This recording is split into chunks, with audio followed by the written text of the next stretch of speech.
In this video, I will show you how to hold your knitting needles. Today, we'll be using our 15mm maplewood knitting needles. They're really chunky, so they're perfect for beginner knitters.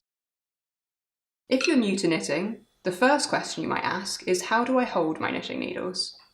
And truth, there is no right or wrong way to do this. If it feels comfortable and works for your knitting style, then that way is the correct way for you. The most common way for people to hold their knitting needles is over the top, like this.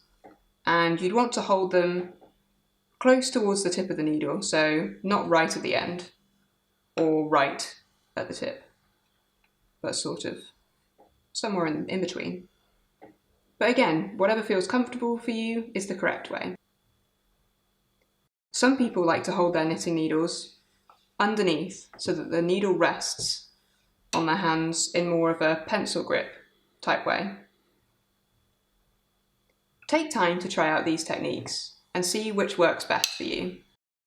Don't be disheartened if it feels a little unnatural at first. With time and practice, it'll get easier. So there you have it. That's how to hold your knitting needles.